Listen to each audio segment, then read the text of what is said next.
Hello, and welcome to the Rotary Club of Broadbrook, Connecticut's Service Above Self. I'm Ann Osborne.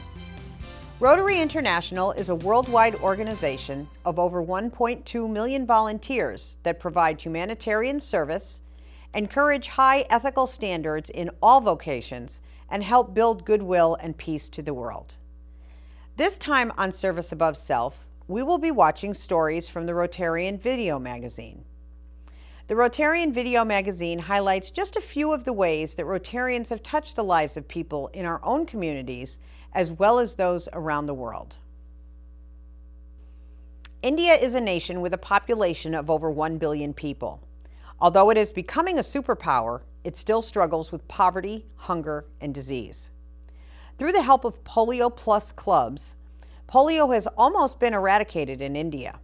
The majority of most polio cases were in the state of Uttar Pradesh. In 2005, there were 60 confirmed cases of polio. However, at the beginning of 2006, polio cases increased to 522.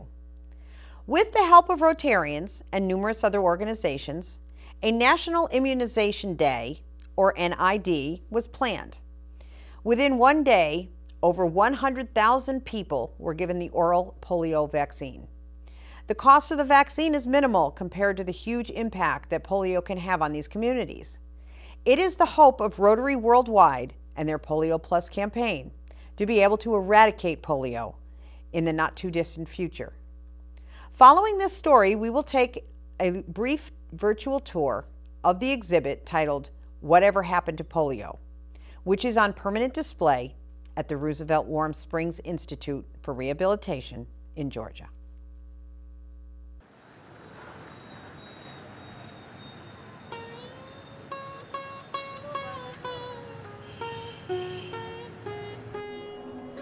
India, a nation of 1 billion people, its economy surging.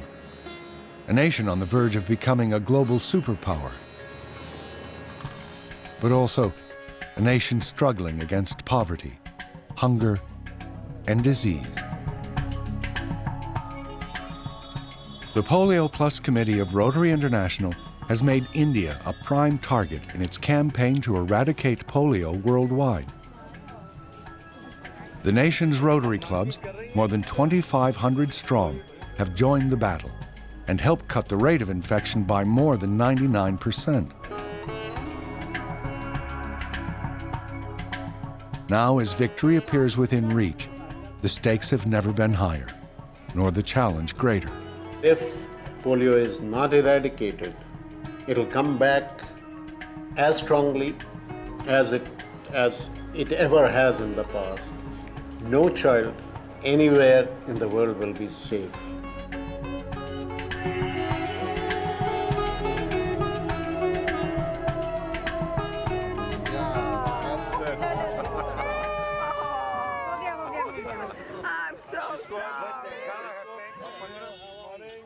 In November 2006, 20 Americans journeyed to India to participate in a sub-national immunization day.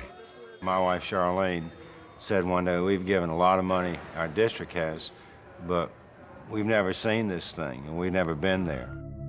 They arrived at a time of crisis. We've just suffered a little setback. I would not call it a huge setback. In 2005, only 66 confirmed cases of polio had been reported nationwide. India seemed on the brink of becoming polio-free. But in the first 11 months of 2006, the number of new cases jumped, almost tenfold, to 522. Most occurred in the state of Uttar Pradesh, where population density, malnutrition, and poor sanitation lead to chronic illness. Under such conditions, children need extra doses of the polio vaccine. They used to say that 3 doses of the vaccine are enough. In southern India, they found perhaps 7 were enough. In other parts of India, the number went up to 12. Here in UP, perhaps even 17 or 18 is not enough. The government's own immunization program needed additional support. These kids tend to contract polio because they've not received the birth dose or the doses thereafter.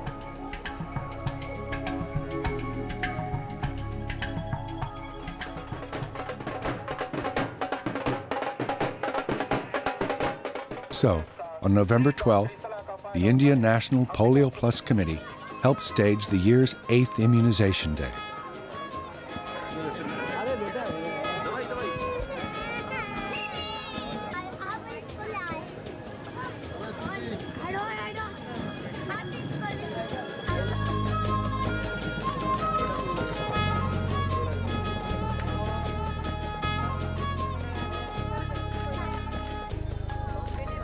Almost 70% of the country was covered.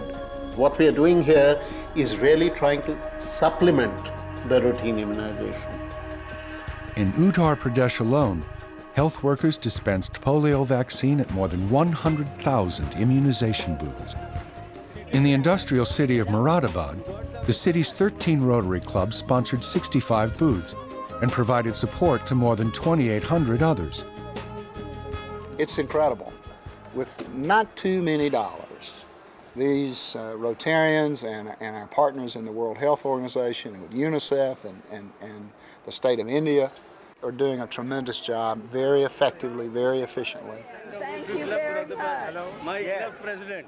I am proud of my Rotarians of this district of Moradabad. They are working very hard. They are working very hard. The citizens were eager to participate. I would request all of the Indian citizens to please make that child drink the polio drops. It's our duty to make India free from such a big disease. Inter college की अध्यापिका हूँ और मैं भी वैसे इस polio draft में अपनी ड्यूटी कर चुकी हूँ. I watched a father bring his baby this morning to be immunized. After that was done, he shook each of the Rotarians' hands, shook their hand, and put his hand to his heart, as if to say thank you for saving this child. By the end of Booth Day, more than 17 million infants and children had been immunized in Uttar Pradesh alone. Still, that left more than half unaccounted for. So, for the next 6 days, teams of government health workers visited every house in every village in Uttar Pradesh. This is team composition. 3 persons with the team. Today they have to cover 120 houses. Wow. So number 1 house to 120 house. They have 125,000 workers who are going from door to door in the entire state. The figures are mind-boggling. When the week was over, as many as 136 million children had been immunized. More NIDs were scheduled for early 2007. This is the winter season and the virus is very not so active. We have done very good rounds, and if we do 2-3 more good rounds, then we are able to finish the polio. And the dream of Polio Plus, happy, healthy children in a polio-free India, was still alive. Well, one thing we hope to do on this trip is to be able to go back and tell other Rotarians how close we are, really, to finishing this task. If we don't get those last handful of cases, really, polio will come back, probably stronger than it ever was. So this is a big push, and in a very compact sort of time frame.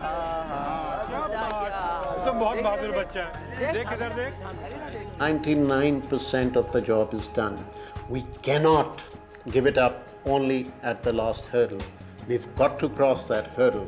And believe me, the job that is to be done can be done.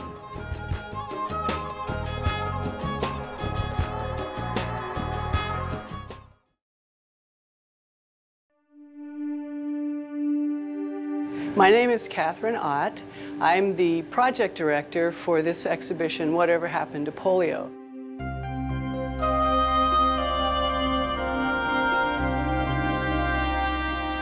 Poliomyelitis was, in many ways, the AIDS of its day in terms of emotional impact of the worry that parents had for their children, the way communities responded. It was really comparable to AIDS. But today, so few people know about polio.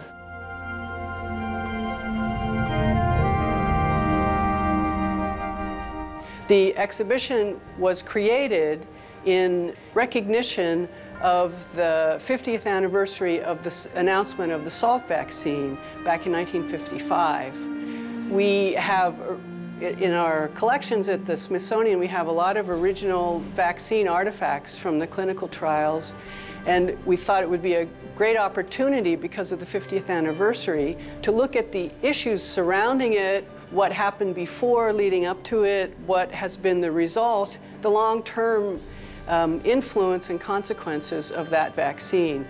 So the exhibition covers several topics, including the science behind the vaccine creation, the scientific environment of the time with Jonas Salk and Albert Sabin and other scholars and scientists, the March of Dimes and their role in philanthropy and raising money to fund the research that went into the vaccine creation, the role of Warm Springs and Franklin D. Roosevelt in rehabilitation and treatment, what people did who had polio and went on with their lives and got married, went into different careers, how they influenced American life. One of the big themes in the history of polio has been the role of philanthropy and volunteerism, and that's where the March of Dimes and Rotary play such a huge role. The polio campaigns in the 40s and 50s were really the first mass mobilization of everyday people surrounding or in relation to one disease. Polio was a disease of your neighborhood, your street, your town. Polio today is a global issue for policy. So policy has changed to think more globally. Contemporary times, it's Rotary and that's played such a key role in creating funding, in sending people into the field, in having the heart and passion that we associate with volunteerism. Polio has affected our lives in so many hidden ways, but yet we know so little about it, which is why you should all come and visit this exhibit. We welcome you here in Warm Springs. In our final segment, we will look at how the Rotary Foundation's matching grant program has helped create microbanks in Honduras, enabling small business loans for women-owned businesses that would not otherwise be able to get the financing they need. These microbanks have helped hundreds of families escape from underdevelopment and poverty. Let's watch.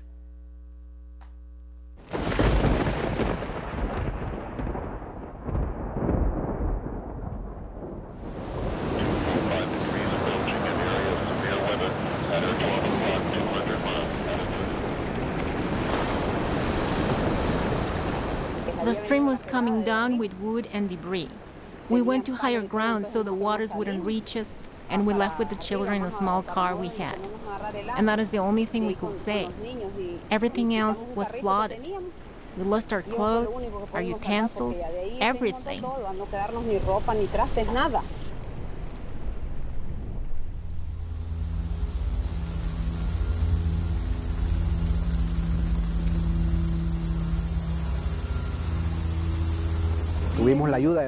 Rotary sent a lot of relief assistance, affluent water, food, clothing that we helped distribute.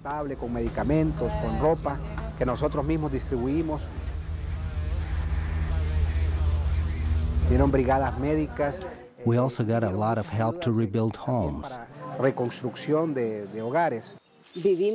For 6 months, we lived with my father-in-law. There were 18 of us in total. On October 30 and 31st, 1998, Hurricane Mitch struck. It forced us to work together, all the clubs. Everybody was going through difficult times. There were no jobs. We had to start all over again, from zero. I told myself, if God sent me this test, then I will get through it. I didn't give up.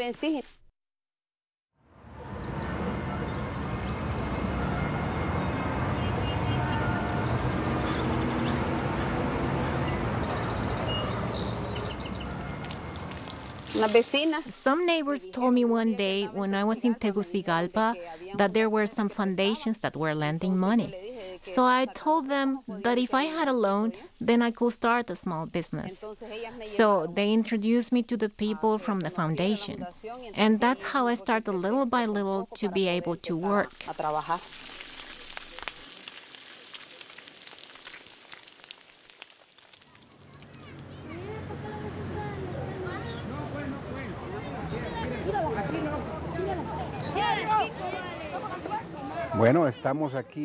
Well, here we are at a soccer game where Leslie usually sets up a food stand. She's here every Sunday from 7 in the morning to 5 in the afternoon. 7 de la mañana está aquí hasta las 5 de la tarde vendiendo.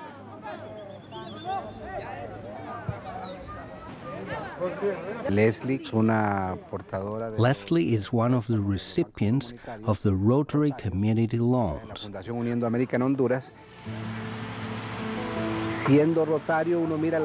When you're a Rotarian, you're witness to the needs of people, and one of those needs was to help improve the plight of these people so they can move forward.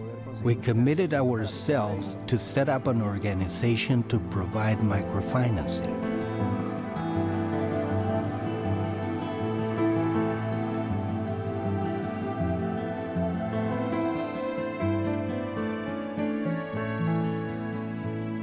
Microcredit is a powerful tool for development, helping the poorest of the poor, where so little money can go such a long way to helping people look after themselves and their families. What is microcredit? Micro means small, and depending on the culture and the economy, these small loans could be as little as $4 and maybe up to $100 or $150. $100 can change a whole family's outlook on life, their chances of survival, their chances of thriving. And these are, of course, to people who have no collateral. Regular banks will not serve them.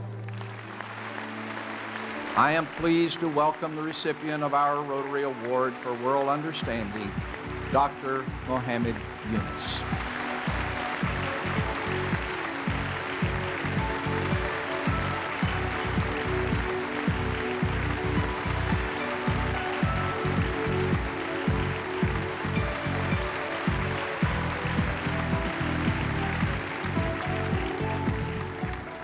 I was pushed into lending money to the poor because of the extreme circumstances that I found myself in while I was teaching economics in Chittagong University. I felt helpless when a famine hit Bangladesh in 1974. For the poor people that I met in the village, the job market practically did not exist. For survival, they carried on economic activities of their own. But the economic institutions, which are designed on the basis of textbooks, did nothing to assist them. The poor were rejected on the basis of some imaginary excuses. In a world where you need $1 to catch $1, it is extremely unfair to leave the poor at the hands of the loan sharks. Credit opens up the locked-in potential of human beings. Buenas tardes, compañeros. Disculpen. Good afternoon, friends. We are meeting here today to pay our fourth installment to Los Luchadores Community Bank. Let's start with Señora Maria Luisa, who owes $300. Microcredit works best when you get a group of people in the community. We can set up a revolving bank, you get small loans, you pay them back on a predetermined schedule, and everybody is dependent on each other. We establish a very close working relationship since they have to meet every 15 days to pay their loans. Once they're done paying their loan, then they can apply for a bigger amount. The interests generated by the loans are used to grant a bigger loan to the same person or to open other microcredits.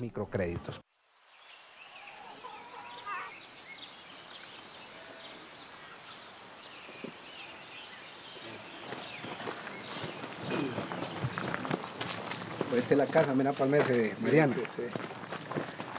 Hola, Mariana, ¿qué tal? ¿Cómo estás? Uniendo America started as a small project. Our original objective was to open 39 microbanks.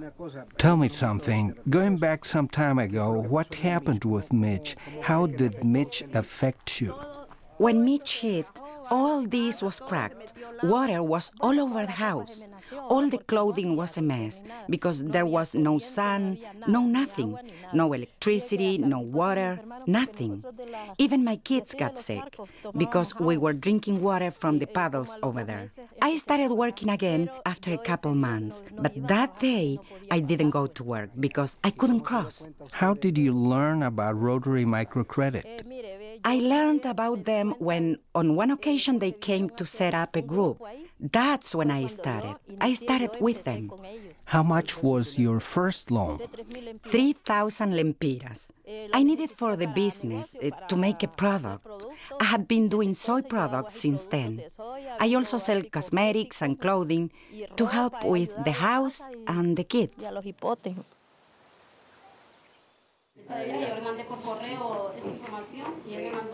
Everybody is dependent on each other. In other words, this is like a cooperative, and it works because the people trust each other, they choose their own members, and they guarantee each other's loan.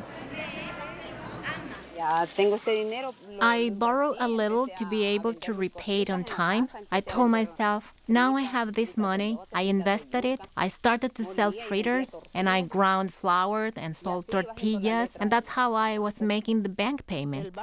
Well, the bank is a good thing because they charge us less interest than others. First, I pay the bank, and the remainder I use for the house, the kids, for the school.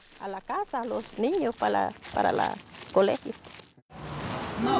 Mire, cuando empecé no tenía esta galerita. When I started here, I didn't have this stand. I only had some benches and the set. And I bought 3 bags of tortilla flour and a pound of butter, and I brought some refried beans, and I started selling. Porque en ese tiempo no tenía ni refri. Y así empecé a vender. ¿Y cuánto le cuesta? ¿Y cuánto gastan en la casa? We're helping between 800 and 1,000 people little by little.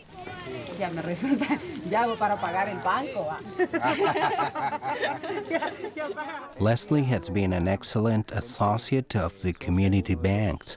When she started, she borrowed a small amount of money and then requested a higher amount. Hasta ya una cantidad mayor. She's generating profits and at the same time increasing her stock. She owns the pots and all the gadgets needed.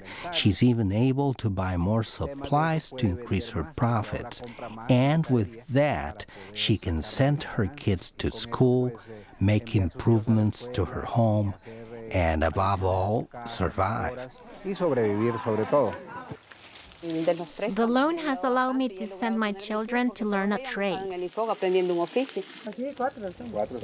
En el caso de pagar los préstamos, la mujer When it comes to paying back loans, women are more responsible because women are trying to improve their children's quality of life. mejor calidad de vida a su hijo.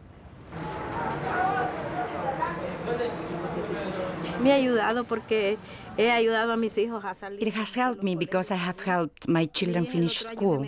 My daughter will be graduating next year. You see them struggling in their business and fighting so they don't have to default on that loan after they have been given the opportunity. That's the reason for all my efforts, to give them an education so in the future, God willing, they will have their own shops so they can work, so they can fend for themselves.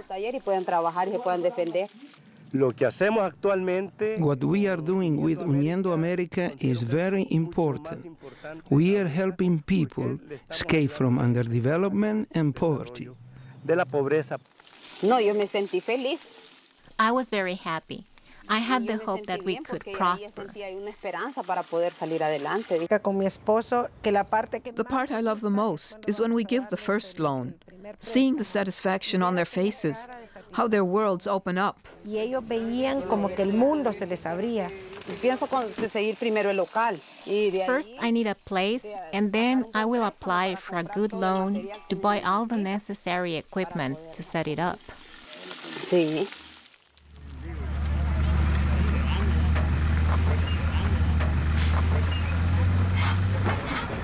I'd like my children to become important persons and to have good jobs because I love them very much. Most of the people never get the full opportunity to bring out their potential.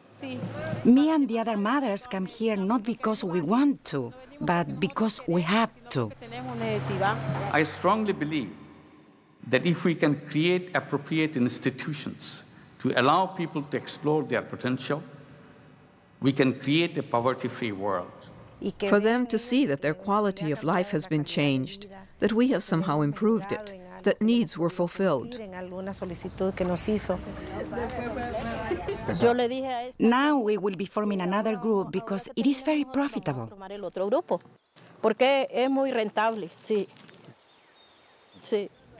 The gratefulness and satisfaction for that person in having done a good job, that's what moves us. That's what fulfills us as Rotarians. When we hear about a success story like Leslie's, whose children are getting an education, that they're moving forward in life, and that she has more hope now because her life has changed, that is how we're making a difference. Obviously not in the whole world, but in a person's life. And that is what is important for us, Rotarians. My dream is to learn confectionery and to open my own bakery. I heard that they are going to be teaching classes around here, and I'm thinking of signing up.